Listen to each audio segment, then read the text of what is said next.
एक बार की बात है, एक घने जंगल में विशाल बरगद का पेड़ था। उस पेड़ पर बहुत सारे तोते रहा करते थे। वे सभी हमेशा इधर उधर की बात करते रहते थे। उन्हीं में एक मिडू नाम का तोता भी था। वह बहुत कम बोलता था और शांत रहना पसंद करता था। सब उसकी इस आदत का मजाक उड़ाया करते थे, लेकिन वह कभी भी किसी की बात का बुरा नहीं मानता था। एक दिन दो तोते आपस में बात कर रहे थे। पहला तोता बोला, मुझे एक बार बहुत अच्छा आम मिला था। मैंने पूरे दिन उसे बड़े चाव से खाया। इस पर दूसरे तोते ने जवाब दिया, मुझे भी एक दिन आम का फल मिला था। मैंने भी बड़े चाव से उसे खाया था। वहीं मिट्टू तोता चुपचाप बैठा था। तब तोतों के मुखिया ने उसे देखते हुए कहा, अरे हम तोतों का तो काम ही होता है बात करना, तुम क्यों चुप रहते हो। मुखिया ने आगे कहा, तुम तो मुझे असली तोते लगते ही नहीं, तुम नकली तोते हो। इस पर सभी तोते उसे नकली तोता कहकर बुलाने लगे, लेकिन मिडू तोता फिर भी चुप था। ये सब चलता रहा। फिर एक दिन रात में मुखिया की बीवी का हार चोरी हो गया। मुखिया की बीवी रोती हुई आए और उसने पूरी बात बताई।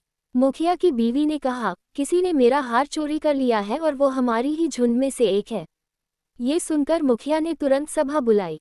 सभी तोते तुरंत सभा के लिए इकट्ठा हो गए। मुखिया ने कहा, मेरी बीवी का हार चोरी हो गया है और मेरी बीवी ने उस चोर को भागते हुए भी देखा है। वह चोर आप लोगों में से ही कोई एक है। ये सुनकर सभी हैरान हो गए। मुखिया ने फिर आगे कहा कि उसने अपने मुंह को कपड़े से ढक कर रखा हुआ था, लेकिन उसकी चोंच बाहर दिख रही थी। उसकी चोंच लाल रंग की थी। अब पूरे झुंड की निगाह मिडू तोते और हीरू नाम के एक दूसरे तोते पर थी, क्योंकि झुंड में केवल इन्हीं दोनों की चोंच लाल रंग की थी। ये सुनकर सभी मुखिया से चोर का पता लगाने के लिए बोलने लगे, लेकिन मुखिया ने सोचा कि ये दोनों मेरे अपने हैं। मैं कैसे इनसे पूछ सकता हूँ कि तुम चोर हो क्या। इसलिए मुखिया ने एक कौवे से इसका पता लगाने के लिए मदद ली। असली चोर का पता लगाने के लिए कौवे को बुलाया गया। कौवे ने लाल चोंच वाले हीरू और मिट्टू तोते को सामने बुलाया। कौवे ने दोनों तोतों से पूछा कि तुम दोनों चोरी के समय कहाँ थे। इस पर हीरू तोता जोर जोर से बोलने लगा, मैं उस दिन बहुत थक गया था, इसलिए खाना खाकर मैं उस रात जल्दी सोने के लिए चला गया था। वहीं मिडू तोते ने बहुत धीमी आवाज में जवाब दिया। उसने कहा, मैं उस रात सो रहा था। इस बात को सुनकर कौवे ने फिर पूछा, तुम दोनों अपनी बात साबित करने के लिए क्या कर सकते हो। इस पर हीरू तोता फिर बड़ी तेज आवाज में बोला, मैं उस रात सो रहा था। मेरे बारे में सब जानते हैं। ये चोरी मिट्टू ने ही की होगी, इसलिए वह इतना शांत होकर खड़ा है। मिडू तोता चुपचाप खड़ा हुआ था। सभा में मौजूद सभी तोते चुपचाप ये सब देख रहे थे। मिडू तोता फिर धीमी आवाज में बोला, मैंने ये चोरी नहीं की है।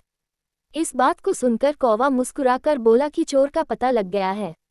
मुखिया के साथ साथ सब लोग हैरानी से कौवे की ओर देखने लगे। कौवे ने बताया कि चोरी हीरू तोते ने की है।